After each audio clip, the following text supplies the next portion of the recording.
What if you could have everything you ever wanted? All the health, the fitness, the habits. What if you could have all the wealth, the financial security, the fun, the toys, the house, the cars? What if you could have the relationships that really, really matter to you? You can. In today's episode, we're going to talk about how to get everything you want: health, wealth, relationships.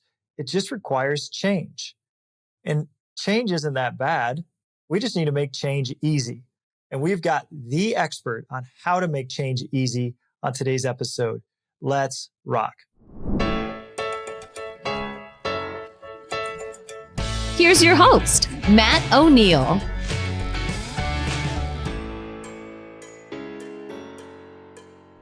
So one of the things that puts us in a good mood is doing things that make us proud. When we commit to habits and lifestyles that we really want to commit to, we feel really good about ourselves. But here's the thing is that when we want to do something like get ourselves in shape and we don't do it, typically we beat ourselves up and then we feel guilty and then we make ourselves feel bad. So like we feel bad for not doing what we wanted to do. And a while ago, I wanted to get into a rhythm of going to the gym every week. And I was yo-yoing. I would go to the gym consistently for a few weeks in a row, and then something would happen and my life would get busy and I wouldn't go. And then 3, 4, 5, 6 weeks later, I had to restart the habit all over again. And this went on for a couple of years, actually, where I would be super consistent and then something would happen, it would throw me and I wouldn't be consistent. And then I would have to start that consistent habit all over again.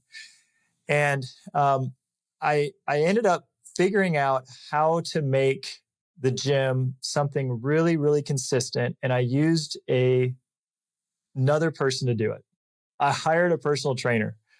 And by paying somebody else to show up on Tuesdays and Thursdays at the gym, it was set in stone.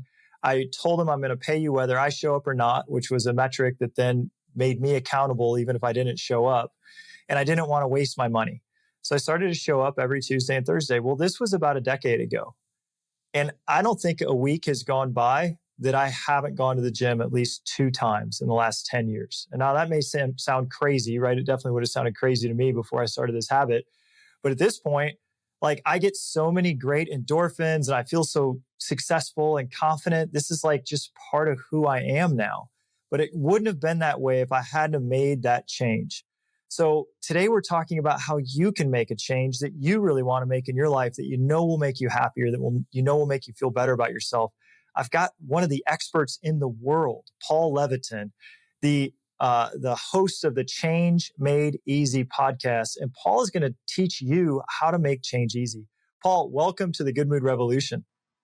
Well, thank you very much for having me, Matt. I'm excited to be here. So I know we've had conversations in the past. You know how to inspire people to make change easy. Why is it that so many people come to you and say, I've been trying to make this change and I just can't? What makes change hard? So this is the root of everything, I think. And it's the fact that change has to be hard. It has to be hard by its very definition, because that's why you have to change. Meaning things that are easy, you don't have to make a habit, make a routine, make a goal around them. No one sets a goal to tie their shoe. No one says, I'm trying to make a habit of watching more Netflix. Things that are inherently easy just get done.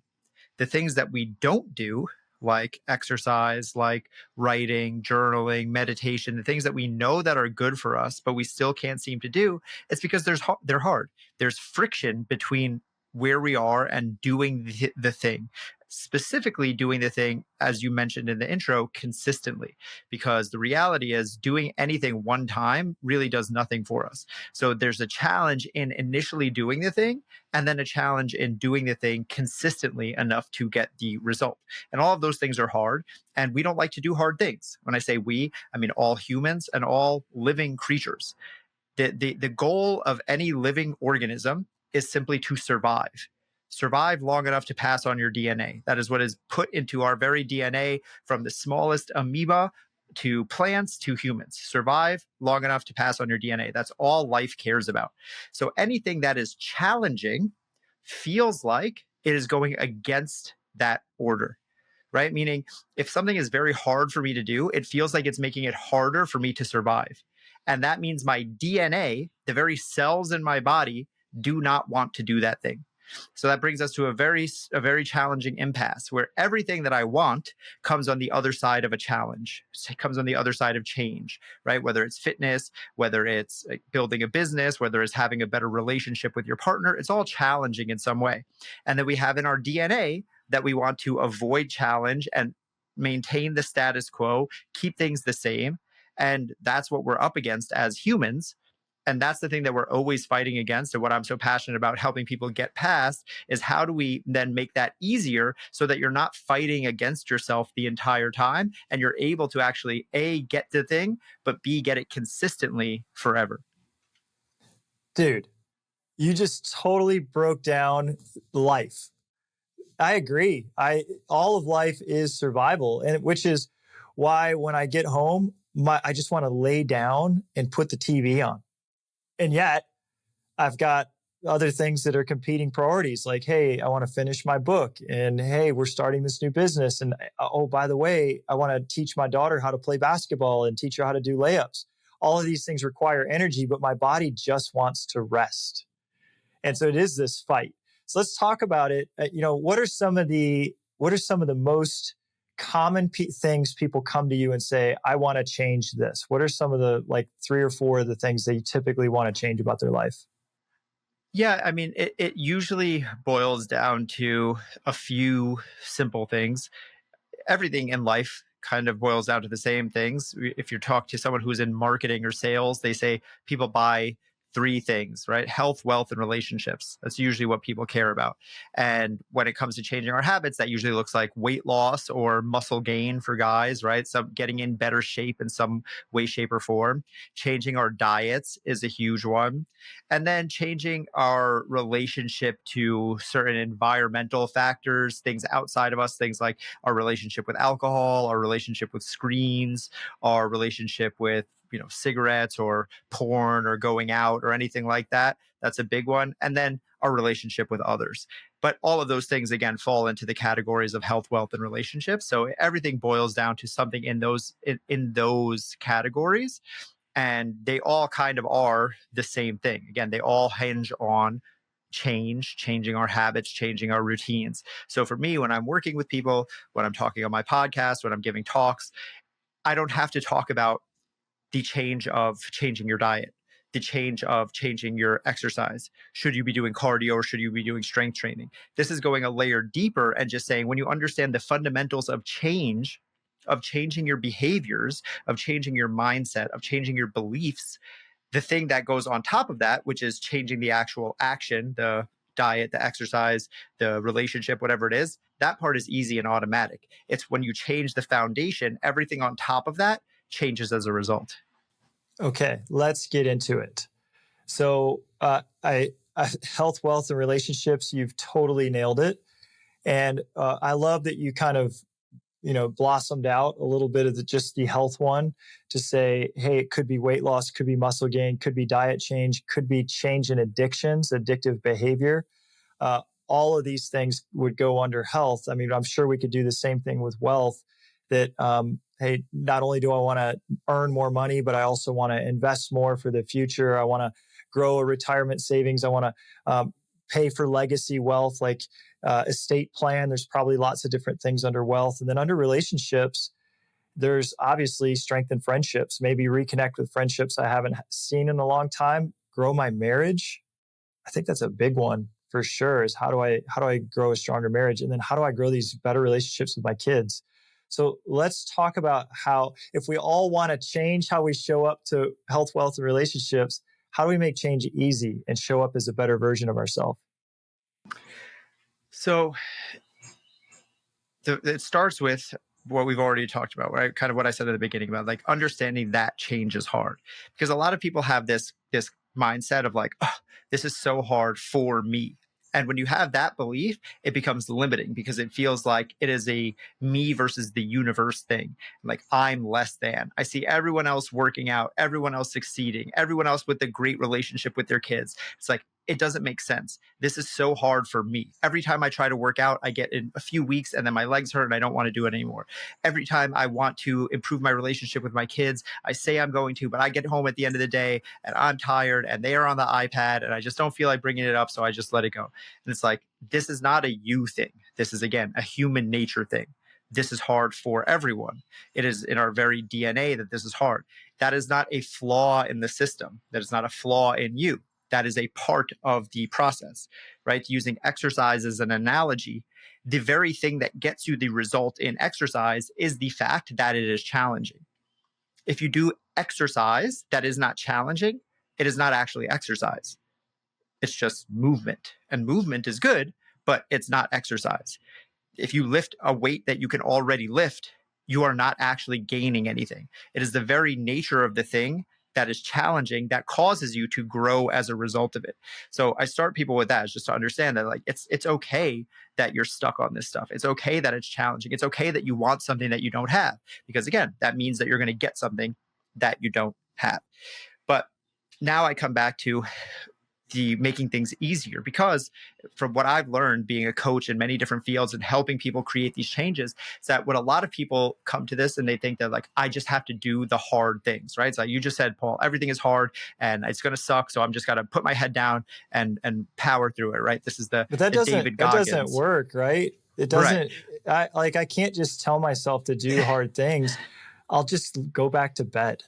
Like, well, that's because the point, right? Because I don't have all this willpower to just power through. This is what I was doing when I was telling the story about trying to go to the gym. Is I would willpower myself to the gym for a few weeks, and then one day I just didn't feel like going, and then that whole week I didn't feel like going, and then the next week I was kind of out of the habit and I wouldn't go, and then 6 weeks later of not going, I'd have to willpower myself to go back, which was even harder to get started again.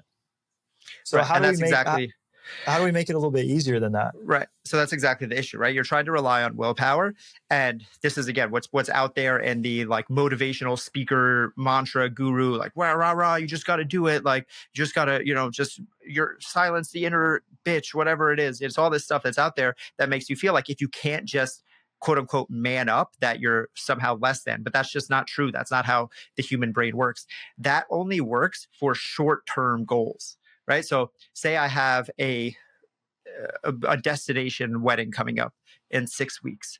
All right, I can put my head down and just power through a 6-week really bad diet, like just super restrictive, super high cardio, just to drop a bunch of weight because like that, like whatever, I'm punishing my body and like it's not the ideal for health, it's not the ideal for longevity, but like I can do that through sheer willpower.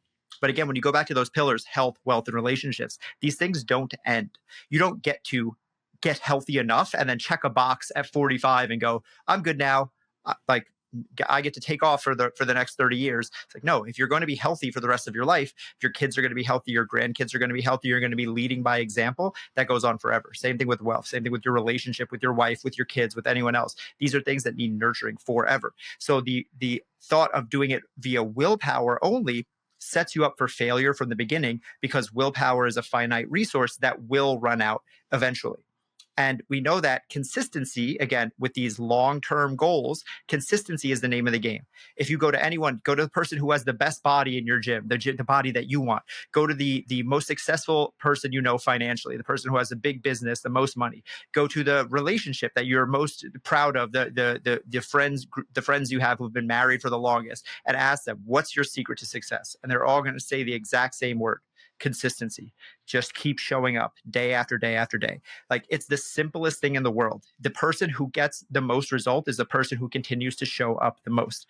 And so if that is the secret to success, just showing up day after day after day, and we know that going back to the nature of life is to push back against things that are too hard to conserve energy, then it's my assertion that the only way to be consistent over the long run is to not make things harder, but make things easier, because the change is already hard in and of itself, right? So now we make things as easy as possible so that you can get the result for a longer period of time.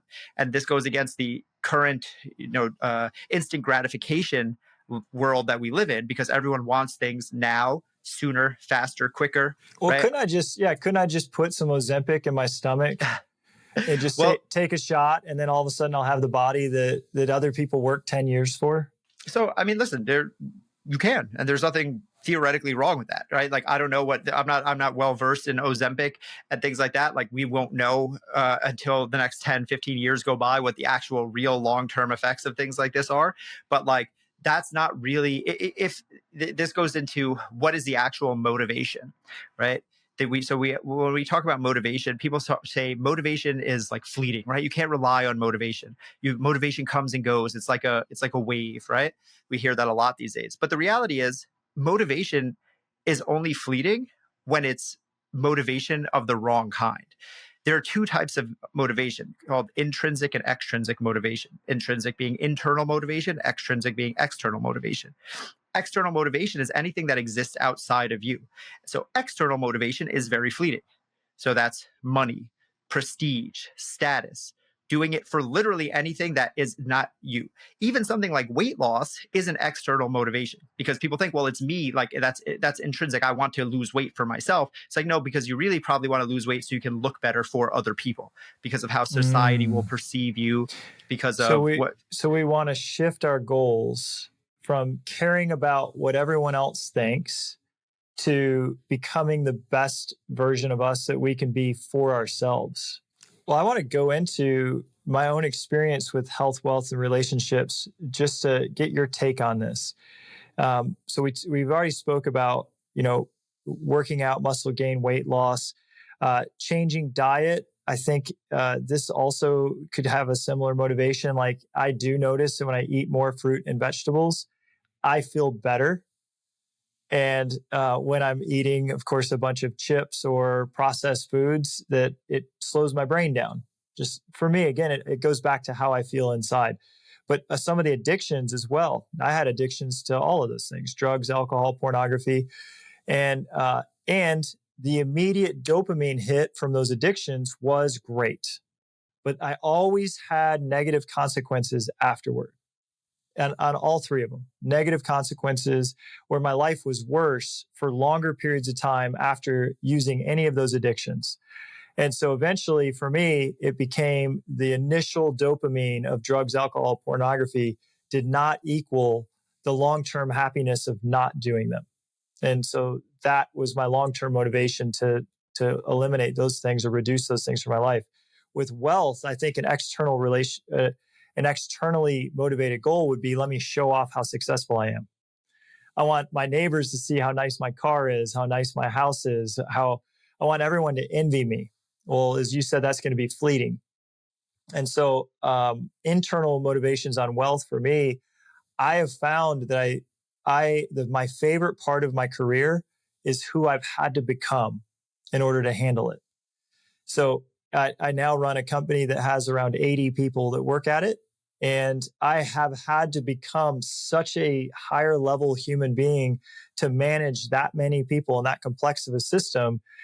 And sure, wealth is a byproduct of being able to handle that amount of stress. But more importantly to me is I've grown into a person that I really like. And I still get challenged, right? I still get challenged. And so I'm still growing. And I think that's a never ending process. And then on relationships, again, I could be externally motivated so that people look at me and say, oh, he's got the perfect family. Like, look, his children are so well behaved. They say the right things. He's got the perfect marriage. I really envy him. But again, an internal motivation on relationships are that I feel good when I nurture my wife. I feel good when I'm closely bonded with my children. And so internally, my relationships with my family mean a lot to me, not because of what other people think, but because of the way it makes me feel. Paul, what are your thoughts about those? Yeah, you hit it out of the park with that one about money, which was also about relationships. This is everything right there. As you said, it's the person that I have to become to do the thing. That is 100% inside of you. Because like with money, right? It's like, well, obviously, if I'm keeping up with the Joneses, that's external. But it's easy to think like, well, like I want to be able to retire my parents or to just have more money so that I can have a level of safety. But that's still external to an extent. the really only way to keep it internal is when you think about just what it's going to do to me inside of me. And My whether it's buddy, my buddy, I was just talking about this the other day. He said, Matt, we were talking about a financial challenge that we've been going through. He said, Matt, the money doesn't mean anything. He's like, sure, it's nice. It's nice to go on nice vacations and eat at nice restaurants. Like, that's nice, but it doesn't mean anything. The only thing that matters is the person you are becoming. That's eternal. So I'm a believer that we are eternal souls and that we continue forever. And so money is just a temporary thing anyway. When we die, it doesn't mean anything. And if I believe that I'm going to continue to exist for all eternity, then the only thing that really matters is who I'm becoming. And so that has really kind of solidified in my mind recently that sure, I don't want to not have money because that would be more of a struggle, but possibly that struggle also helps me become somebody great too. 100%. And again, it's the same thing with fitness, with nutrition, all that stuff. It's all the same. That's why it's such a powerful mindset shift. So we've spent a lot of time on the mindset behind change. And I think this is probably why you're so good at what you do. Because I could tell anyone, exercise an hour a day and eat fruits and vegetables, and they'd be like, oh, I know that. But they don't all do it, right? So hitting on the mindset is probably the most important aspect of this. What else do we need to do to make change easy? So yeah, now that we're kind of building from the foundation, like I said before, right? You build the foundation and you build up from there. So my whole concept rests on a framework I created called EASIER. It's an acronym, EASIER. And this is a framework that you can run a new habit or routine through to see if it's something that you will be long-term successful with. And the whole key is longevity and sustainability. Because again, doing something, everyone has heard that old cliche of like one salad won't make you skinny, one burger didn't make you fat, one workout isn't going to do anything. Investing one paycheck won't change your life, investing in all your paychecks will, right? So it's what we do consistently that matters. So I created this framework so that before someone starts a new habit or a new routine, they can see, is this something that will realistically lead to my long-term success? So EASIER again is an acronym. E stands for enthusiasm. Are you enthusiastic about the change, not about the result? This is the most important piece right out of the beginning, right? So everyone can be enthusiastic about the result. Like you just said, who wouldn't want to have more money? Who wouldn't want to have a better relationship with their wife or their kids? Who wouldn't want to be skinny or have a six-pack abs or whatever it is? That's a result. And that's where usually people stop. They're like, yeah, I want that thing. What I care about is, are you enthusiastic with the action steps, the daily action steps that you have to do to get that thing? So in the pursuit of the better relationship with your kids, that means coming home when you're tired, not turning on the TV, telling them, hey guys, put down the iPads for a little while and let's go out and have a catch. And they're going to go, oh my God, I don't want to do that. I love my iPad. And you have to like go through that whole thing. Are you enthusiastic about that part? Not enthusiastic about losing 20 pounds. Are you enthusiastic about cutting back on the sugar, about choosing fruit over ice cream? All of those little pieces that go into it. Because if you're not, you're trying to rely on willpower, which, as you mentioned earlier, is maybe going to give you some short-term success, but in the long run, 100%, you're going to fizzle out of willpower eventually, and you're going to say, screw this. You know, I heard this recently, Paul, and it just jogged my memory, is you're saying being enthusiastic about the process is that what we do repeatedly, we want to do more of. So when I first started going to the gym, I didn't feel super enthusiastic about being there. After 6 months of going consistently every single week, it felt not normal to not be there. So, Yeah, can we kind of get through the initial awkwardness piece where we're not kind of comfortable with something and then get to that point where all of a sudden now we're enthusiastic about it because of repetition? 100%. And it all depends, right? Everything is on a sliding scale. So it really depends on what the thing is and how important it is to you. The more important the result is, the more you can deal with the unfun stuff in the beginning. But the thing that I like to point out to people is that there's always another route to the same destination. And that's the important part here, because some people will go, well, I just don't like working out, so I can't get enthusiastic about it. And it's like, well, what's the goal? Is your goal to just be a little bit healthier, like you said? Well, then what if you don't have to go to the gym and lift weights? What if you started hiking with your kids? Now you're doing two of the goals of getting in better shape and also having a better relationship with your kids. What if you and your wife took ballroom dancing classes? Now you're doing all of those things at once. So it's like people look at things through a very narrow lens. And if we can expand that to see like, okay, what is a way that I can get in shape that I could get excited about? You start to see that we actually have more options than we usually give ourselves credit for. My sister goes on a 30 to 45-minute walk with her husband every night after dinner. And she doesn't go to the gym, and she's in great shape. And I freaking love that habit. I don't and so when I go and stay at her house, I go for a walk after dinner, and it's awesome. But she lives in Michigan. She goes if it's snowing, if it's raining, if it's not nice. But now this time with her husband and that walk is something that she's done so much that now she doesn't feel right if she doesn't do it. Right. And again, there's a double benefit of the conversations they probably have on that walk, the connection that they get from that, as opposed to just, okay, dinner's over, let's watch TV, right? Like, it's like, what is the compound interest of that over the next 20, 30, 40 years of their relationship? You can't even fathom it. So, and again, that's something that you can be excited about, not like because of the result, but because of the daily process. So enthusiasm is where we start. A in the easier is, available. So available just means, is it available to you with your current restraints? So perfect example is your sister going for those walks, right? Some people will say, I'm going to walk no matter what.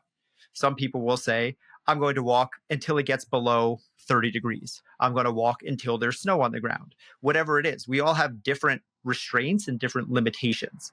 So if you say, I'm going to go to the gym 5 times a week, but you're a parent who has to watch your kids after work, where is that time coming from? So you have to look at your current restraints and restrictions. That's time, energy, money, resources that you have available to you, and make sure all of those match up with the goal. So usually what people do is they choose the goal and then just go all in on it, right? They would ask me when I was a personal trainer for 10 years, they would say, how many times a week should I be working out? And I go, that's a bad question. The right way to ask that question is, how many days a week do you have to reasonably commit to working out? And then reverse engineer your workout plan to fit that.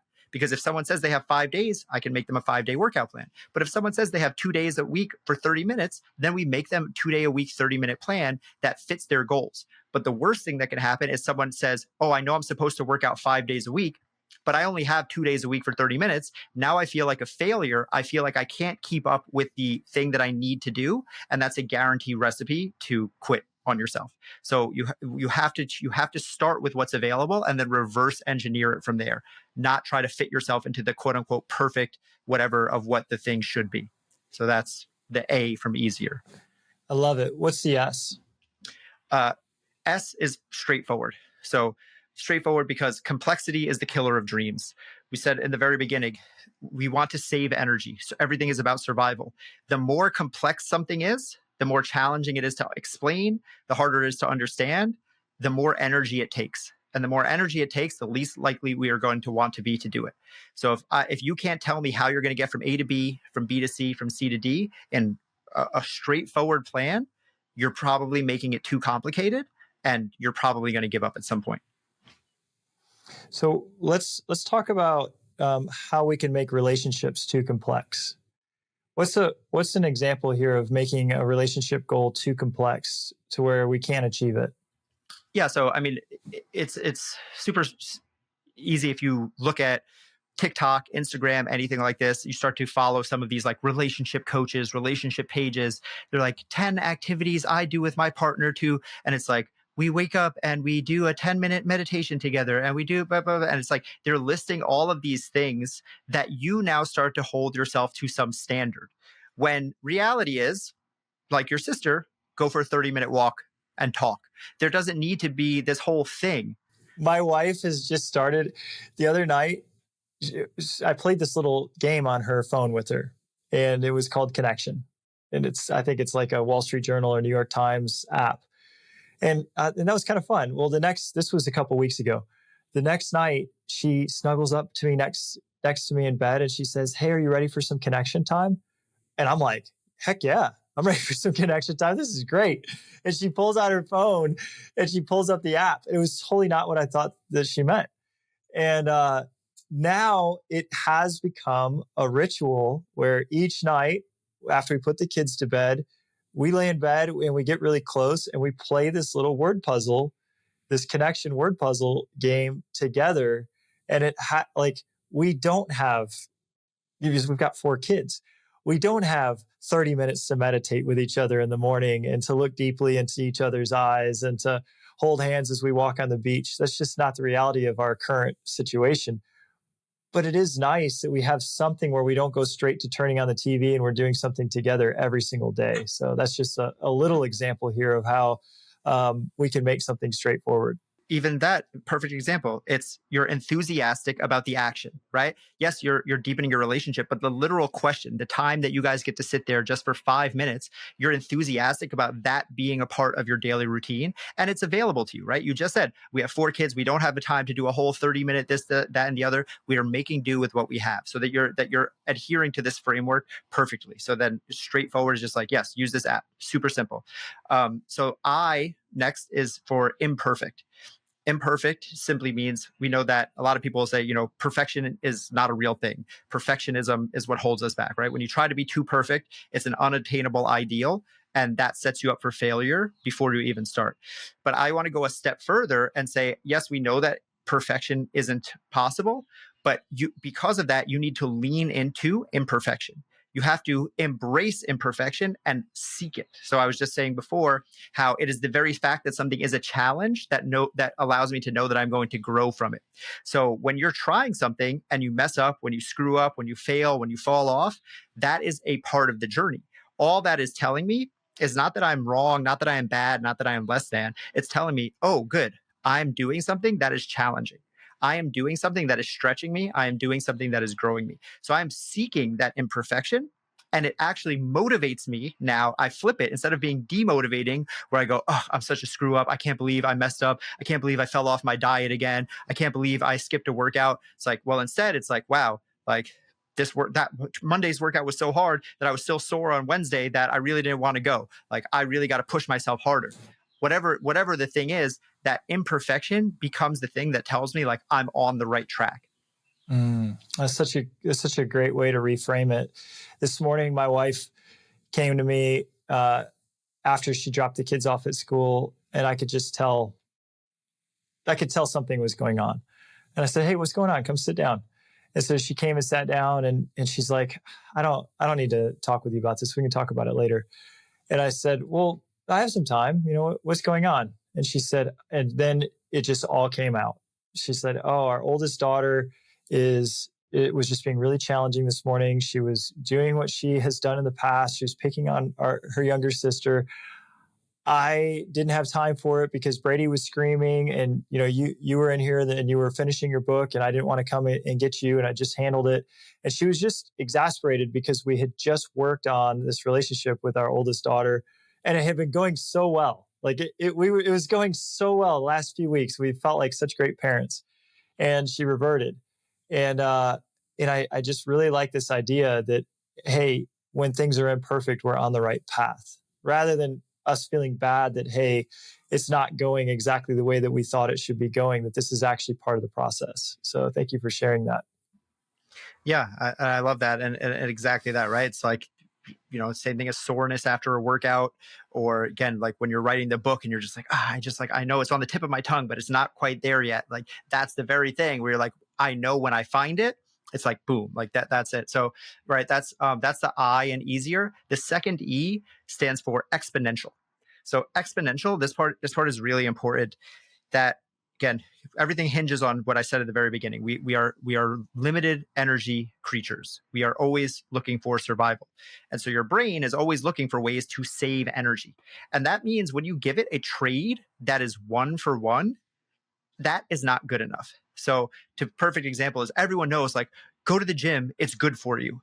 It's good for your physical health and it's good for your mental health, right? People say that gym is like therapy and you'll lose weight and you'll feel stronger. It's like, Well, then why and you'll isn't have more energy. and you'll have more energy. It's like, well, why isn't everyone doing it? If we all know that, because the reality is that's not enough. We need, as you found, right? When you started going to the gym, at first you knew that you would get in better shape from going to the gym. You still weren't doing it, but you hired a personal trainer. You put some skin in the game that got you going and got you through that initial sticking point to where you saw yourself getting better, but you also felt the internal changes. You also felt more energy. You also felt that you were setting a better example for your kids. You also liked the person that you were becoming. You also were probably picking up better habits, maybe doing some cardio felt easier, right? Walking up the stairs that I used to be winding got easier. Carrying groceries that I used to have to do 3 tries, I can do. And we stack all these little wins where now the one input, going to the gym, gives me a 10x return. That's something. Oh, so that's why I'll never stop going. Exactly. Oh, dude, brilliant. Right. That is brilliant. Yeah. So we want to find exponential returns on everything that's hard. Right. Exactly. And that's hard to do with your marriage, right? Because I'm like, oh man, it takes so much effort to go ahead and every single day pour into this relationship. And what I get back is just incrementally growth in our relationship. How can I look at pouring time into this relationship, which takes a tremendous amount of daily effort, as an exponential return like we just did with the gym? Right. So perfect example, right? So if you're looking at it's just that, it's like, well, I pour into my relationship and the relationship gets a little bit stronger. It's like, okay, like you're right. That doesn't seem like the best trade-off. It's a lot of energy for not that much return. But what else do you get out of that? What happens when your relationship is stronger? My children feel safe. And they then hopefully my children are now seeing the type of spouse that they want to have one day. I'm setting an example for who they want to become. I feel more safe. I feel more secure. I feel more loved. Hey, when I'm strengthened by a great marriage, it makes like sharing the burdens of my day a lot easier, because I've got somebody that cares so much about me, because I care so much about her, that if things are tough, I can go tell her what's going on. It also makes celebrating the wins so much better, because when we're such good friends and something's going great, like we want to go out and celebrate. So yeah, we could stack the wins about putting time into this relationship versus it just gets just a little bit better. Man, Paul, you are a freaking change expert, dude. Like I'm telling you, I feel more inspired to go be the great human being that I want to be just by having this conversation and you breaking down your framework. I know there are people listening that are going to want to learn more. They can go to your podcast, Change Made Easier. How else can they learn from you? Yeah, it's definitely, again, the podcast is the most. I have over 300 episodes, Change Made Easy. There's tons of resources there. Or if you want to connect with me on social media, it's just my name, @Paul Levitin, across all social media platforms, Instagram, TikTok, LinkedIn, wherever you want to find me. I mean, I try to make things very easy. So it's just my name, and, send me a DM. I also have this easier framework as a checklist for anyone who wants it, that I can share with you, Matt. And if anyone wants to just DM me on Instagram and say you heard me on Matt's podcast, I'll send it over to you as well. That's awesome, dude. Man, loved it. I'm a big fan of yours. Now this is the second time we've had a chance to hang out. I'm looking forward to more of it. And thanks for being here. And y'all, hey, thank you for listening. Hope that you go out there and make the great changes you want to make. We'll see you next week. Thank you for listening to this week's episode with Matt O'Neill.